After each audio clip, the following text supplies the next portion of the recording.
I think that we need to be more human than we've ever been, in the positive sense.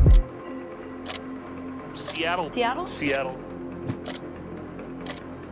These technologies today are merely augmenting human capabilities. Philip K. Dick said that the thing that distinguishes the human from the android is compassion. A couple of things that seem like big questions, but I think they're actually kind of small, would be how far can LLMs get us? When are they going to poop out? Will there be another AI winter? I think that we define general intelligence in our own image. And so we have a certain plasticity to our intelligence that we're very proud of. It's inconceivable to think that it is as general as intelligence can be. You know, there's a lot of buzz around brain-inspired cognitive architectures, turning to computational neuroscience and seeing what we can inject into AI from biosciences. Big questions if we don't achieve artificial general intelligence that leads towards artificial superintelligence. It doesn't prove that it can't be done. It just says we haven't figured it out yet. Maybe it cannot be figured out. The Brave Search API brings affordable developer access to an independent index of over 20 billion web pages, powered by real anonymized human page visits to filter out data and refreshed daily with tens of millions of new pages. We'll get started with 2,000 free queries monthly at brave.com/API. David Hanson, it's an honor and a pleasure to have you on MLST. What's your background? Thank you. It's great to be here. My background is mixed disciplinary. So I'm, throughout my career, I've been interested in the nature of consciousness and mind and pursuing it from various different directions. So exploring it through neuroscience, artificial intelligence, robotics, that might be what I'm best known for, but also through the arts and the intuitive exploration of mind through animation art, sculpture, and then the application of robotics to arts and the application of arts to enhance human interaction with AI via aesthetic robots. And so I find these to be very effective complementary disciplines. I have a PhD that's a mixed disciplinary PhD that involves aesthetic studies, the arts and humanities, and some neuroscience and cognitive science and computer science, doing AI to make the robots interact well, also doing the mechanical systems design, building the thing, sculpting, casting, mold making, inventing new materials, categories of materials that would be more soft, supple, and elastic, that would make more natural looking facial expressions, and bringing all these things together in interactive works of art, like the android portrait of science fiction writer Philip K. Dick, Bina 48, Diego-san, and of course, Sofia. Yeah, tell us about Sofia. So, of course, just for the audience, you're the CEO of Hanson Robotics, very well known for Sofia, the robot, which is perhaps the most realistic robot in terms of facial expressions and so on. And we tend to anthropomorphize robots even when they don't look this realistic. Yeah, we find a lot of meaning in face-to-face interactions. We're hardwired that way. We're social animals. And so we're socially intelligent creatures, which means that we get along well and we communicate with our facial expressions, our gestures, our words, and also the paralinguistics. We sort of sing to each other when we're speaking. And then all of these things harmonize when we're, say, interacting with our children, or if we are children, learning from the parents. And so this is how we develop cognitively.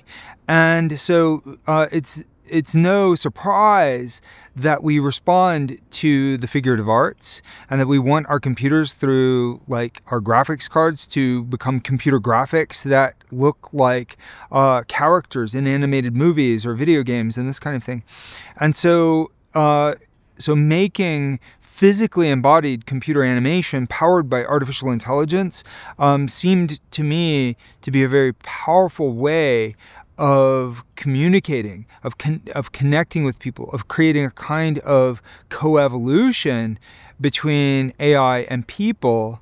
And I think at least the idea was and still is that that would be a good way to develop conscious machines, to learn from people through experiences among people, a good way of studying what cognition is, what the human mind and human experience could be through these kinds of simulations, and bringing value into people's lives, because if we're communicating with our technology, if we can communicate on human-like terms, then we're reinforcing those circuits in the human brain that connect us to each other. We're keeping those skills alive. We're nourishing the human social dynamic. What does it mean to be human? Good question. Philip K. Dick said that the thing that distinguishes the human from the android is compassion. I think that human beings are driven by being organisms. We're driven by a desire to live, an appreciation for life. We're driven by the expanded capabilities of our neocortex to be curious about other life forms, be curious about the cosmos, to look out for each other. And yet we also have the ability to dissociate from compassion and to use our advanced cognition for predation on those that are weaker than us. So just being smart doesn't mean that we're going to be our best. So for me, being human is about finding that whole human state and accentuating it. How can we be more human than we've ever been? By being more compassionate. And I think this is the quest that humanity has to undertake with the future of civilization and our technologies like artificial intelligence and robotics. Why do we have compassion, and how could we make AI systems have compassion in the same way we do? I think we have compassion because we sense that we're not just individual organisms out for ourselves, but we're part of a web of life. We are integrative with the biome, the planetary biome, and we sense that interrelationship, and we only cut ourselves off from exploring that and being curious about that and sensitive to it when we have something that interferes with it, fear or greed or anger, some immediate impulse that distracts us from being curious about the big picture. So compassion is where we start to care about other living beings. We care about how they feel. We care when they suffer. We want them to do well. And we can also have self-compassion too. You can feel for yourself and take care of yourself. It doesn't mean self-sacrifice. So I think the science of compassion is just beginning. So the things that I'm describing are broad concepts, but what happens cognitively when we are feeling compassion? How can we enhance that capacity in humans? How can we use our intelligence, our civilization, economics, technologies, our schools, our relationships to enhance the well-being for the greatest amount of net gain? Because actually, if we make more gain in the world, alleviate suffering, then there's more abundance. It's not a net zero sum game. We are part of a greater whole, and the more we realize that, the smarter we are.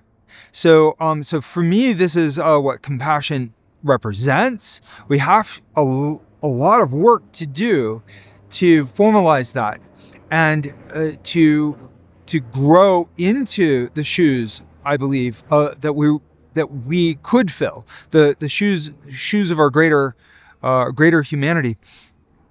How could AI systems augment human intelligence? AI systems already augment human intelligence by creating faster access to data, by revealing hidden patterns, by accelerating the exchange of futures and stocks in ways that humans alone couldn't.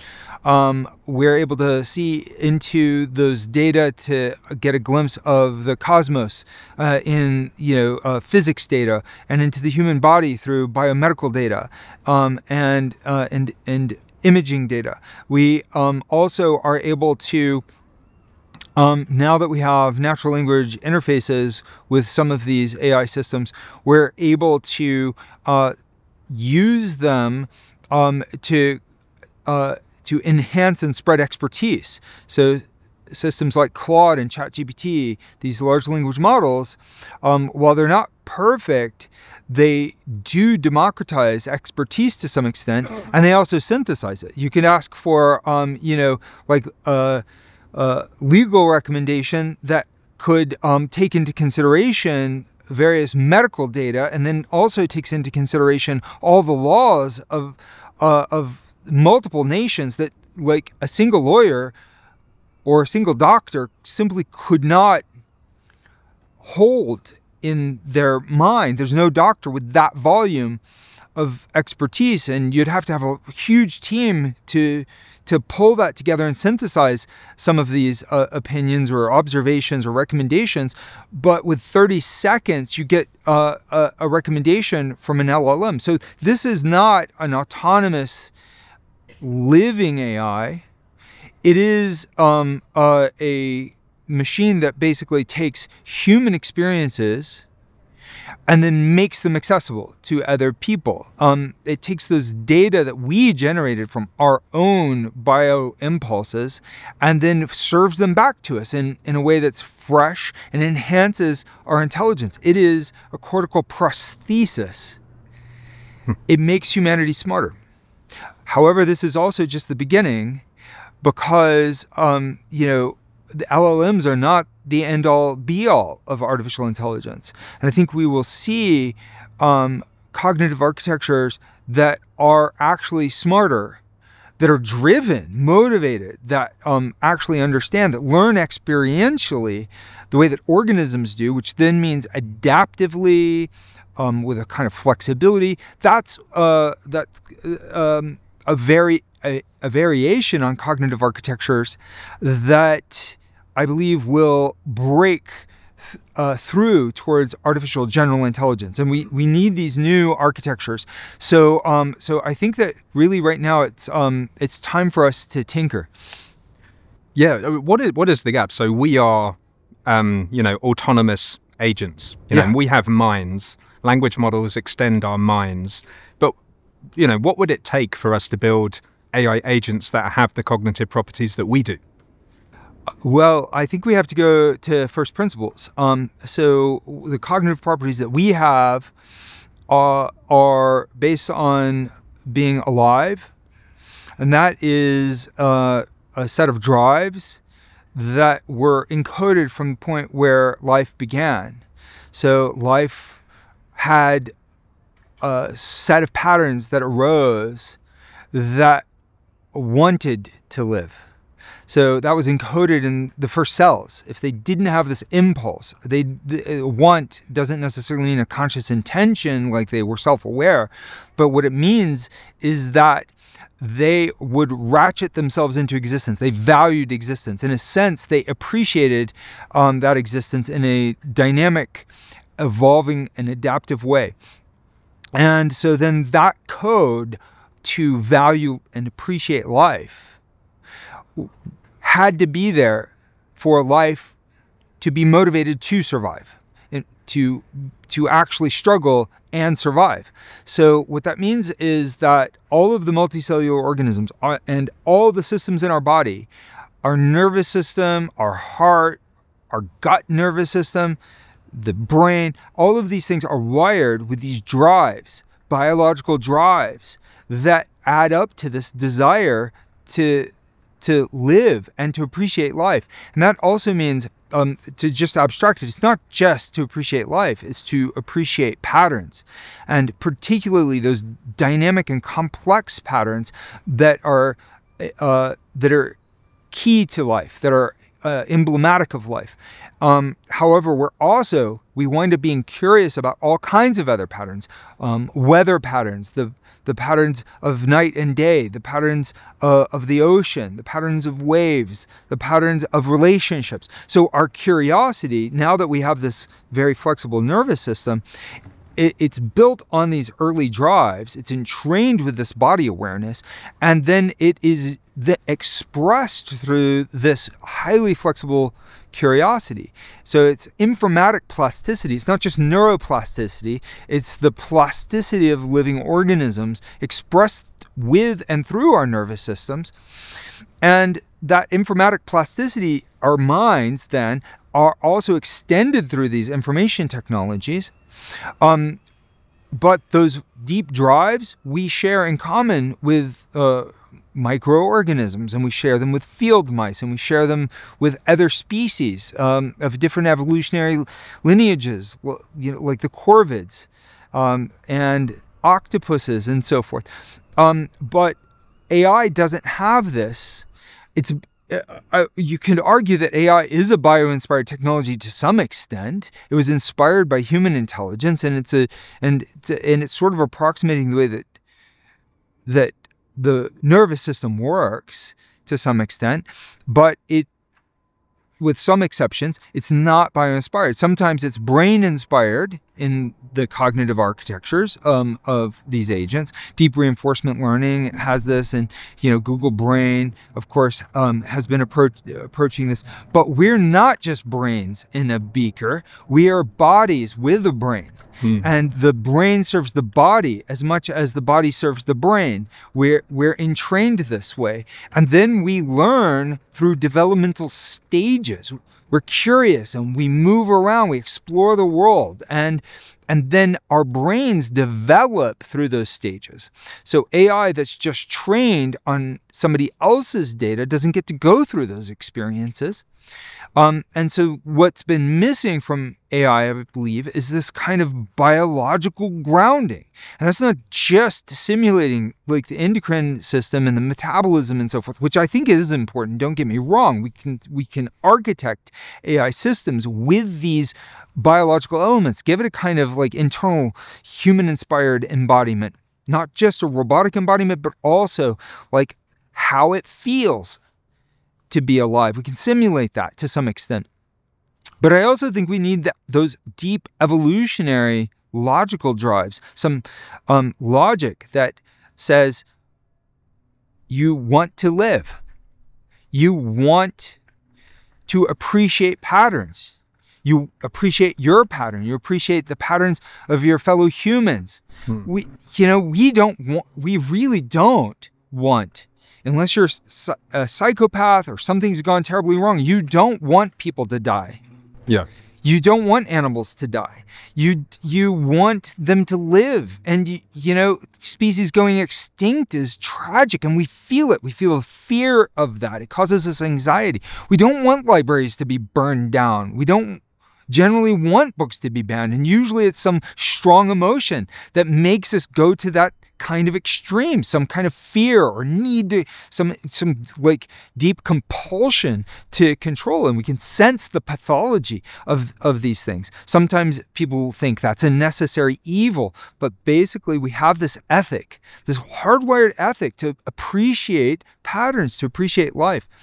And so if those are part of our evolutionary lineage, those are part of the evolutionary bioinformatics of our cells, of our nervous systems, of our social relationships, if that's part of our evolutionary psychology, but it's missing from AI, then AI is never going to care.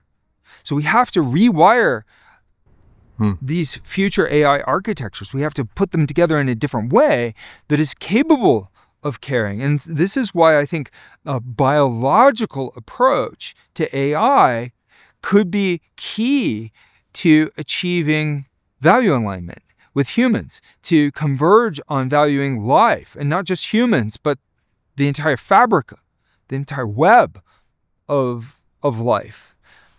Yeah, there seems to be the bootstrapping problem, because as you just alluded to, in the real world, agency exists, and we think of cares and drives and wants and so on because that's our anthropomorphic lens, but it exists everywhere.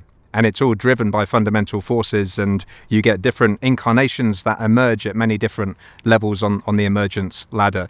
So you seem to be making the argument that if we extend that with a kind of biomimetic intelligence rather than creating something in a computer or creating something completely new, we can almost inherit those agential drives, those cares, those wants from the real world that we already live in.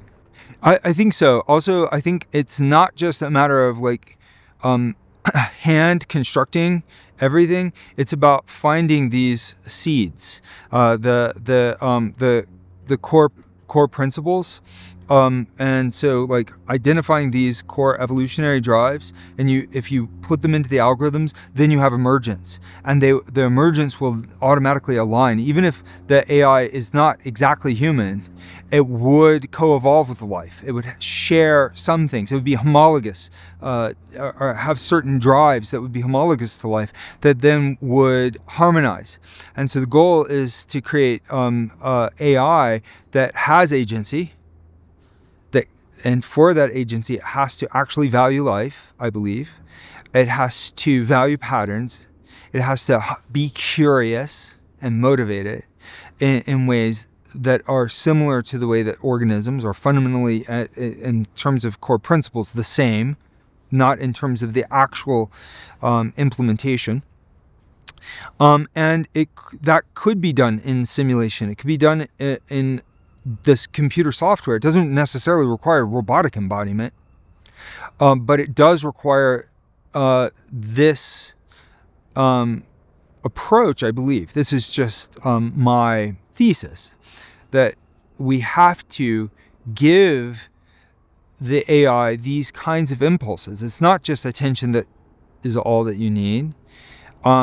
It is then the drive that you need. You need the appreciation. Appreciation is the core thing that you need. There has to be a motive, that motivation. This is the approach that we're taking, and I think this is the approach that many groups are taking. I think that there will be a lot of people who arrive at similar conclusions that have already been there, but many others will get there. So then if you want a robot or an AI to not just be special purpose, just sitting dormant, waiting for its next instruction, you want it to figure things out, then it's got to be motivated. But in the real world, our agency is self-directed. We decide what we want to do, and we set our own goals, and we do our planning and so on. When we build agents, of course, we can handcraft those wants and desires. But in doing so, we seem to brittleize. We lose a lot of nuance. That's if we implement those desires at a high level. So we have to wire those desires at a very low level that's very flexible when it comes to the high level. And I do believe that that is the way that humans are wired to some extent, but we have an opportunity to be inspired by human biology, but also not necessarily wire the AI with our shortcomings. It's an experimental process. So we have to explore how to make AI emulate the best in humans and not the worst. And in the process, discover this, because we don't know. I mean, science really doesn't have any proven model of how human cognition and consciousness and creativity and compassion, how these things work, how the drives work. We've got some models that that show that the right kind of seed conditions can go from a single cell fertilized egg to a multicellular human being who's talking with you today on this podcast, and that wasn't designed by a person, but we can identify some of the attributes of that single cell that then gave rise to that person. So can we create the right kind of seed conditions, initial conditions for AI that then allow it to then as an auto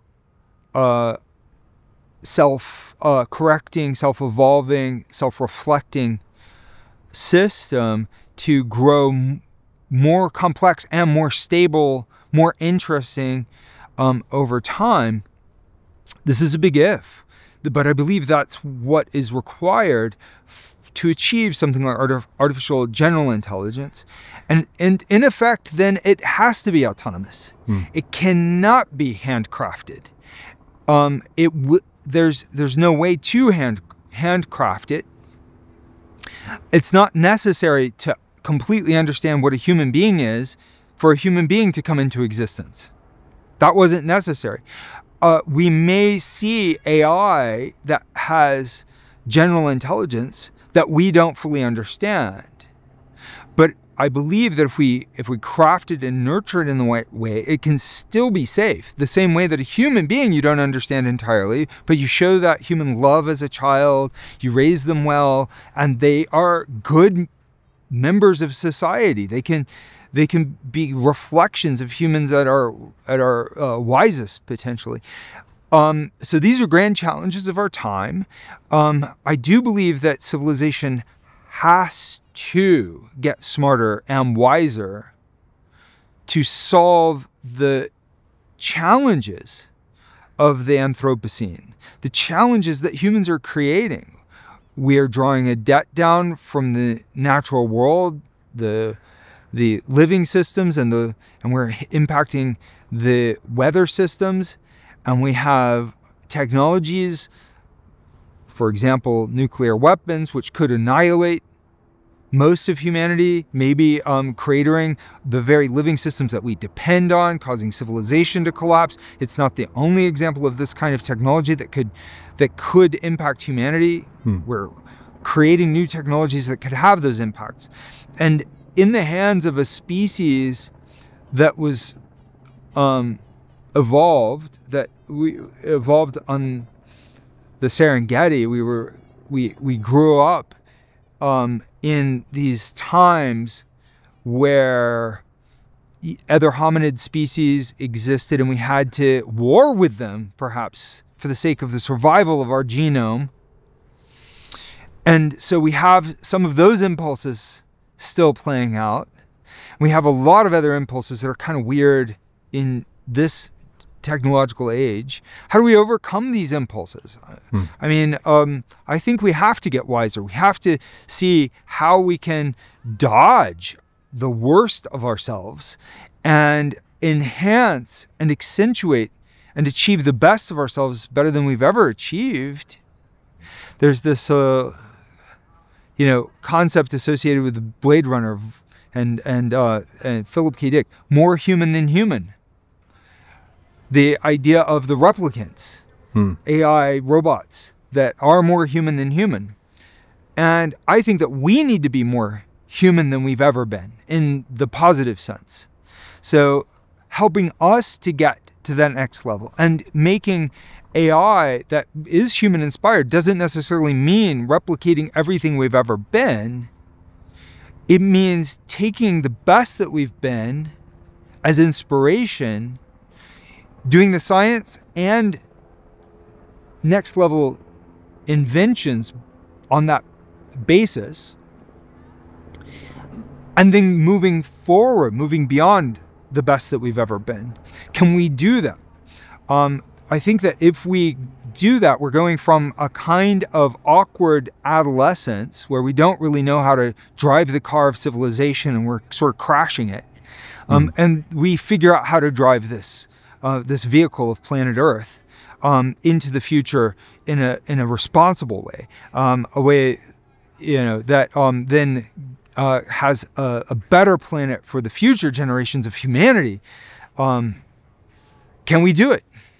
the big question that keeps coming to my mind in what you're saying is morality. So you're saying more human than human, and I think what you mean by that is taking the best parts of humanity, and I think again what you mean by that is taking the most moral parts of humanity. And we've evolved in a very complex way. There's horrible, wretched parts of humanity, and there are good parts of humanity. And who gets to decide? Because presumably when we build these AI systems or these embedded robots and so on, we would need to constrain the space of evolution, of emergence, to select what we think are the good things. How do we do that? Well, I think we have to look at the fundamental bioinformatics of ethics, because outside organisms value life, but if you don't have the organisms that are alive, then the universe doesn't necessarily value life. I mean, yes, under the right conditions, life can arise, but the universe doesn't bother to create life on the moon today, and Mars, and Mercury, to our knowledge, cannot host life. Just doesn't come into existence in these places. So it's really rare.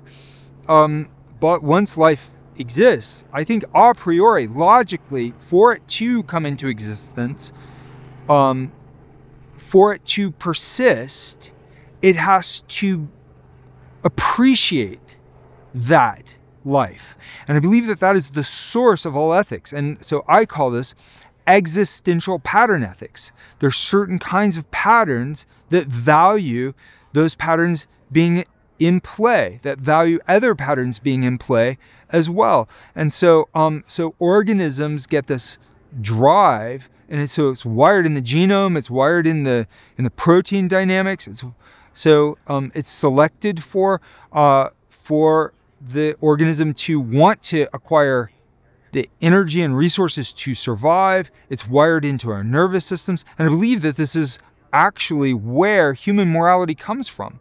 It doesn't necessarily mean that is perfectly expressed through Darwinian natural selection.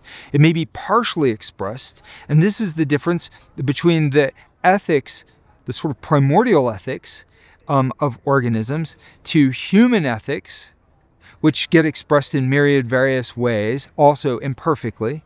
But then the idea is to start to look at system-wide benefits. How can we make patterns survive better, prevent death, prevent the destruction of the information of the world, the arts, the culture, the libraries, the words, the languages that are being lost today? These ethics are more close to a universal ethic when we think about this. How can we enhance pattern existence? How can we get the patterns to exist? That it means to persist, and it also means to bring the patterns into existence. We value creativity. We value adaptivity. Sort of plucky resourcefulness and clever inventiveness, and we don't want that to necessarily be at the cost of losing all the things from the past, the heritage. So my thesis on this point is that these ethics are based in the fundamental bioinformatics of math and physics, selecting for those patterns coming into existence, thereby wiring it into our nervous system. And we can do even better than what our nervous systems have been able to achieve. So how can we create the mathematical basis of wisdom?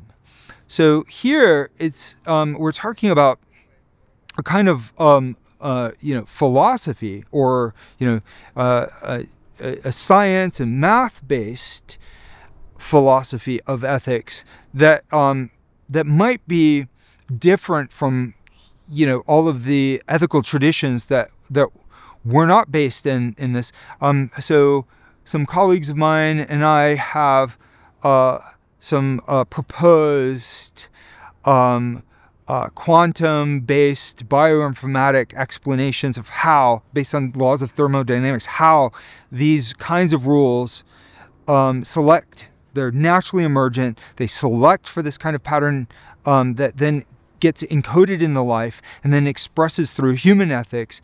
But we might be able to then identify another kind of ethic that we might call super wisdom. So taking human-like wisdom and accelerating that through our machines, through our culture, so that we start to understand ourselves and nature and the potential of these things for the future better than we ever have.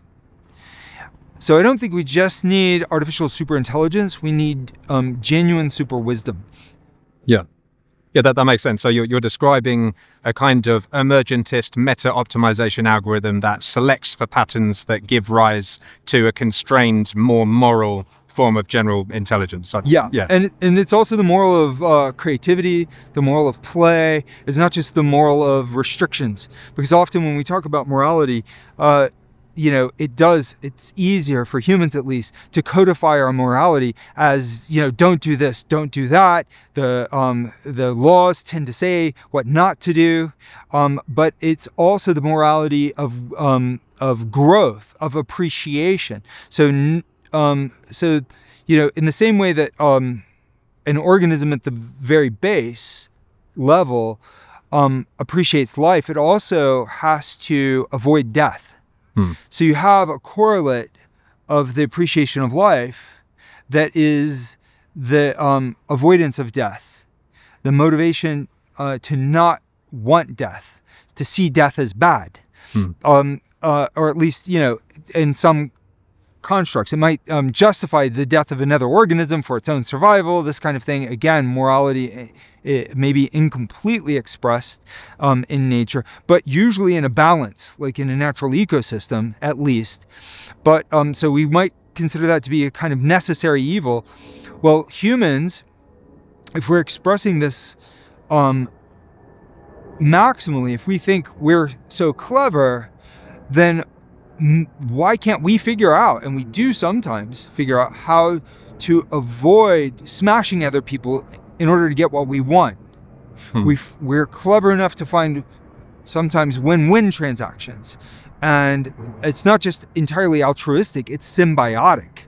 And if we can get smarter still, then we can potentially rewire the global economy and civilization so that we produce these kinds of win-win, optimized win-win transactions that are more about abundance and growth and profits and well-being, discovery, creation, exploration, not just about telling people what not to do, telling the AI what not to do. So more, just to be clear, when it comes to biology, it's the positive ethic that's first and the negative ethic, the fear, that's second. I believe that we can enhance the positive ethics if we get smart enough and wise enough. Yeah, I just in closing, I wondered what you think about the rapid adoption of AI, its integration into our society. I mean, there are some risks. I mean, a lot of people say that it reinforces inequalities and you know, there are winners and losers. But how do you see this kind of rolling out over the next 10 years? I see the necessity to democratize these technologies and to train the technologies with more data. The data of multiple cultures and, you know, indigenous wisdom, the knowledge of nature, and integrate among these elements. The more diverse the brain power of humans that go into the technologies, the better the technologies will be. And technologies that enhance human brain power are going to get smarter. Like, if you just think that the future is artificial intelligence only and not humans, well, that future is going to be a lot dumber than humans who are actualized to their potential around the world in conjunction with AI getting smarter as well. So, so the smarter the world gets, the better life will be for all of us. So think about all of these people who are wasting their lives in sweatshop jobs, dead-end poverty, without access to education. Just imagine those people being given the opportunity to activate their brain potential, their creative potential, to engage in society in other ways. So if we can automate things so that people can participate in the intellectual economy, then we're going to have much better odds of solving hard problems. There will be more companies that are doing more cool things on the planet. We will see more wealth created by startups, by really smart people to come into the big companies. And so I think that vision actually is to the benefit of, let's say, Western capitalist perspective, because the more wealth there is, the more wealth there is for Western companies to achieve. The more data there are from diverse sources, the better AI gets for every company in the world. The more brain power there is, the easier it is to recruit better and better talent. So it's not necessarily like, you know, the world wins and, let's say, America, for example, loses. You know, it's more like the world wins and America wins even more. So, or choose your favorite nation, that or what have you. Every one of these nations winds up surging forward. So I think that the alternative, I mean, already we're seeing some of this, by the way, like, you know, cell phones are making education and data, knowledge accessible to people around the world. In many places, people have cell phones before they have running water. And so they're getting access to this knowledge, and sometimes getting certificates and then working online through these devices and getting jobs that they never would have had before. And so it's a time of greater opportunity than ever, but the disparities, so maybe somebody has more than they've ever had access to, but they also see people with sneakers and you know, Lamborghinis that they don't get to have, and then they're, you know, you're like, I want that. I feel left out. You know, so there's a lot of complex psychodynamics at play during this time, and that could jeopardize everything, because also politicians can prey upon that to create kind of a nationalistic divide, to create a, you know, cultural turbulence. Well, yeah, could I touch on that? Because yeah, you sure. use the term naturalistic divide. It's quite interesting because we've always had conservatism. So there's people who resist technological progress because they might say the way our culture is now, or the way humanity is now, it's part of our identity. I value it. I like the way things are now. People might be worried about what happens when we augment ourselves with technology and our species evolves and we become something unrecognizable. And the thing is, you know, when we look backwards, and we kind of smile when people in the 1950s didn't want something to happen, because we say, well, I quite like our culture as it is now. But this seems to be different. This, you know, if we start augmenting ourselves with technology and integrating in such a rich way, do you think that's a kind of difference in kind to the progress we've had so far? I think that we're on a kind of precipice. Right now, you know, human identity is almost the same as it ever was. You know, I mean, we don't have brain-machine interfaces usually, unless you count like staring at a cell phone. It sort of is, but it's not like a direct wiring into your brain. We are like not genetically augmented, you know, usually, unless you count gene therapy for like a few diseases that it can address.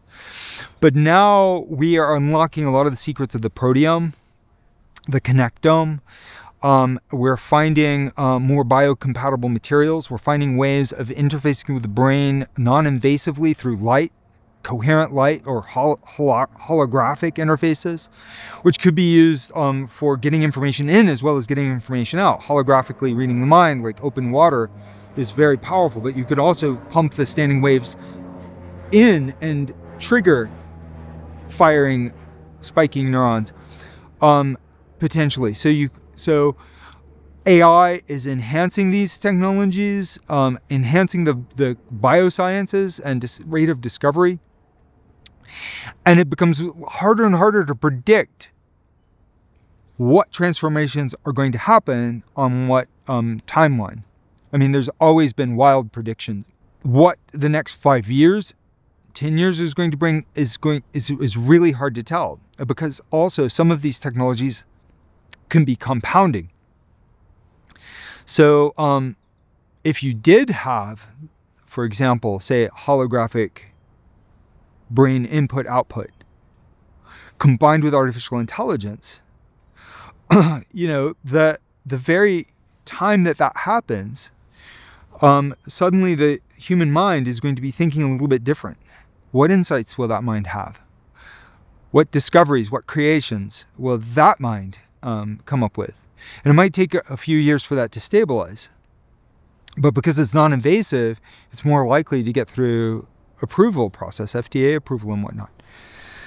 And so maybe 10 years from now, this kind of technology we'll see it. We'll see it happen. It may also be that bio-inspired artificial intelligence, neurosymbolic hybrid intelligence, different kinds of AI architectures competing, in universities, startups, big companies, we see AI move more towards artificial general intelligence. Maybe because already it is in very narrow ways super intelligent.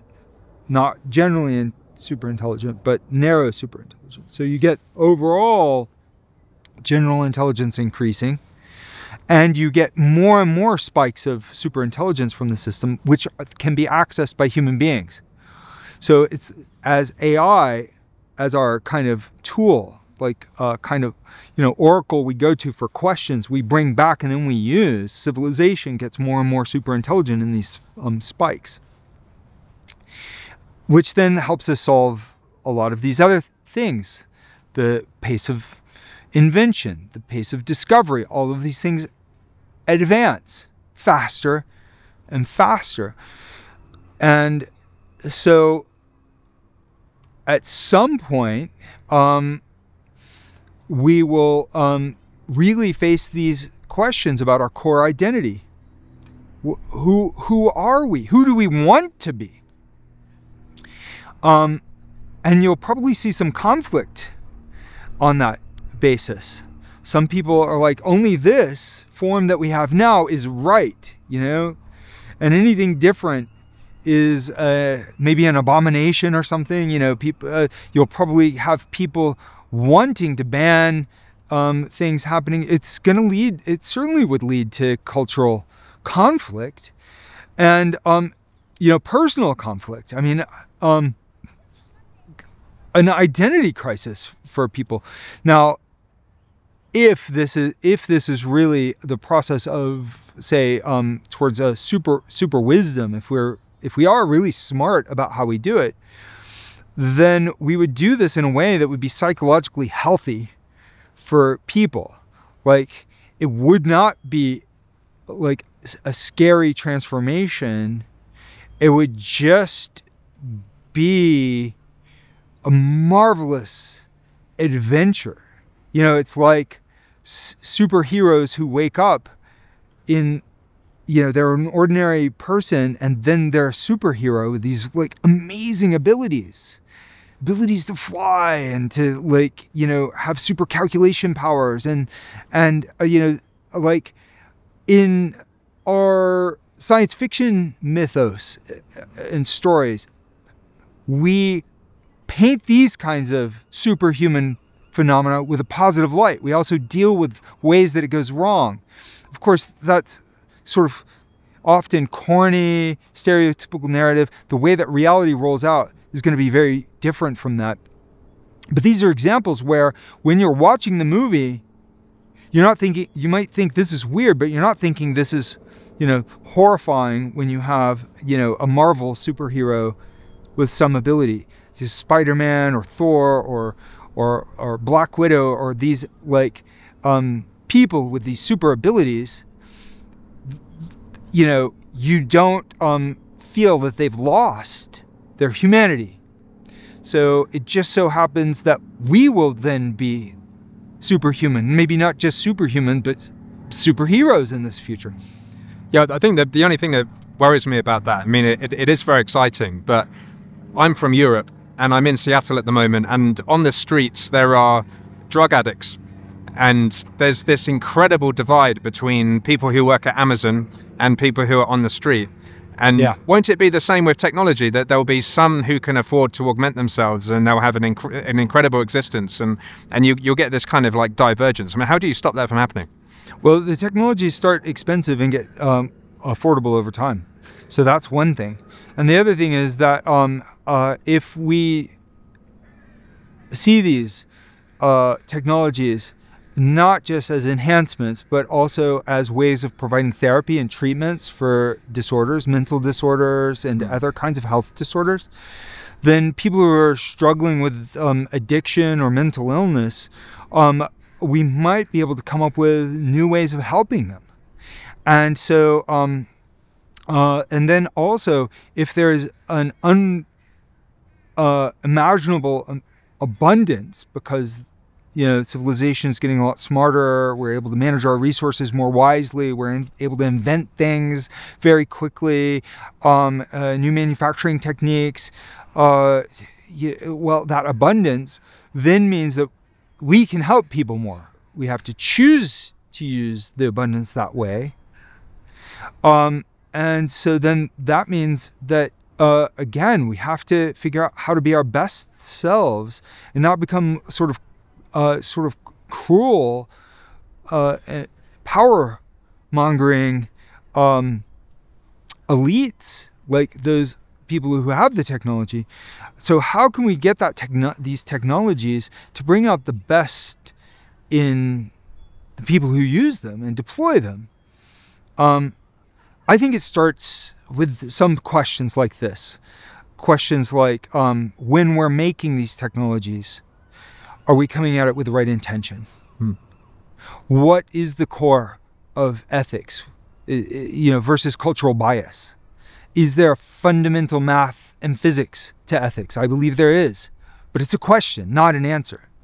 I know, it's so worrying, isn't it? Because Google had a motto, don't be evil, and Facebook was move fast and break things, and I think DeepMind was let's invent intelligence and let it solve everything else. But the point is, though, is that after a while things change, and OpenAI is now basically part of Microsoft, and all of the original wonderful intentions just fell by the wayside. And I suppose we just need to have a way of stopping that from happening.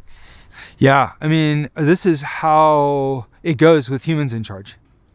So the idea that AI is safe as long as humans are in charge, I think is hubris and a little bit crazy. David Hanson, it's been an absolute pleasure. Thank you so much for joining us today. Thank you so much.